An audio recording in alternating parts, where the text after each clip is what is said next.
चन्नी का फैले जो करके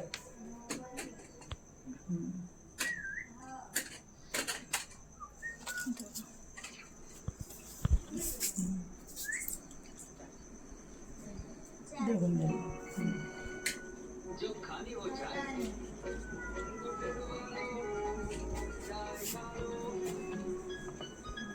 अगर किसी चीज से सच्ची मोहब्बत की है तो वो है कार्तिक कृष्ण पक्ष की चतुर्थी को करवा चौथ कहते हैं। इसे गणेश जी की पूजन करके उन्हें पूजन दान से परेशान किया जाता है। इसका विधान चैत्र की चतुर्थी में लिख दिया है, परंतु विशेषता यह है कि इसमें गेहूं का कड़वा भर के पूजन किया जाता है और विधि विधान लड़की को चीनी के कड़वे पीहर ले जाते हैं तथा इसमें कहानी सुनकर चंद्र को अर्घ देकर व्रत खोला जाता है।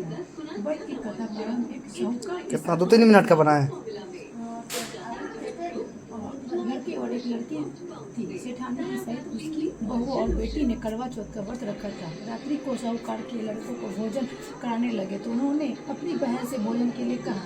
इस पर बहन ने उत्तर दिया, भाई अभी चांद नहीं निकला है, इसके निकलने पे आदर देकर भोजन करूँगी। बहन की बात सुनकर भाइयों ने क्या काम किया कि नगर से बाहर जाकर अग्नि जला दी और छन्नी ले जाकर उसमें से प्रकाश दिखाते हुए उन्होंने बहन से कहा, बहन चांद निकल आया है, देकर भोजन जी लो। यह सुनकर उसने अपनी भाइयों से कहा, आओ तुम भी चंद्रमा को अंदर देते हुए, परंतु ये इस कांड को जानती थी। उन्होंने कहा, भाई जी अभी चांद नहीं निकला, तेरा भाई तेरे से धोखा करते हुए अग्नि को प्रकाश छन्नी से दिखा रहा है। भाइयों की बात सुनकर भी उसने कुछ ध्यान न दिया, वह भाइयों द्वारा दिखाए प्रकाश को ही उन्हें देकर भोजन कर ली। इस प्रकार व्रत भंग करने से गणेश जी उस पर प्रसन्न हो गए। इसके बाद उसके पति सख्त बीमार हो गए और कुछ घर के साथ उनकी बीमारी भी लग गया। जब उसने अपनी किए हुए दोषों को पाया लगा तो उसने पश्चाताप किया। गणेश जी की प्रार्थना करते हुए विधि विधान से पुण्य चतुर्थी का व्रत करना आरंभ कर दिया। सबका आदर करते हुए सबसे आशीर्वाद ग्रहण करने में ही मन को। हाँ देखिए, मैं अपना सिंदूरा से माता रानी को सिंदूरा कर रही हूँ, उसके बाद फिर अपने मांग में भरूंगी।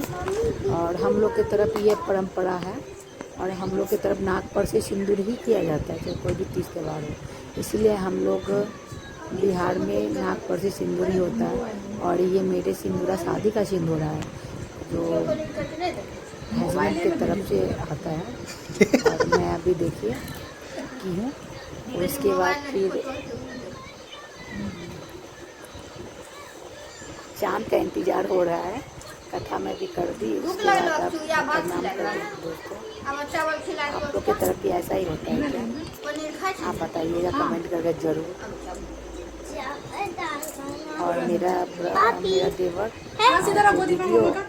देवर फोटो शूट कर रहा था। मैं अंश को बुलाई कि अंश आजा मेरे गोदी में बैठो बेटा, क्योंकि ये आज ड्रेस नहीं चेंज किया, मुझे पूरा लग रहा था। अंश इधर देखो, समझ नहीं रहा था। अंश भी बीच में मुझे परेशान करे। और ये देखिएगा, फिर मैं इस पौधी साहब को बहुत मिस कर रही थी क्योंकि ये नहीं थी तो मेरा बर्थ अधूरा सा लग रहा था। और मैं अब कड़वा फेर रही हूँ दोस्तों, देखिएगा, क्योंकि कड़वा एक दो के साथ फेरा जाता है लेकिन मेरे साथ तो कोई है नहीं, तो इसलिए मैं खुद से ही कड़वा फेर रही हूँ, देखिएगा दोस्तों। और आप बताइएगा कि आप क्या कर रहे हो, आप लोग की तरफ कैसे होता है। हम लोग की तरफ तो ऐसे ही होता है। हम अपने इंस्टाग्राम पर भी डाल देंगे इसको। और कैसा लगा ये कमेंट करके आप ज़रूर बताइएगा। और लाइक और सब्सक्राइब शेयर ज़रूर करें, आप लोग की सपोर्ट की ज़रूरत है। देखिएगा, क्योंकि आज मैं उपवास में हूँ लेकिन बहुत दुख हो रहा है।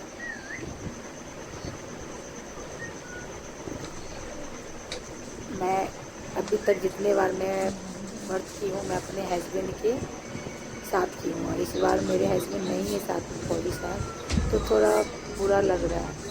लेकिन क्या करना, फौज की वाइफ हूँ तो ये सब तो होना ही होगा। इसके लिए बस माता रानी ओ, से करते हैं कि वीडियो आप ये स्वस्थ रहें और खुशहाल रहें।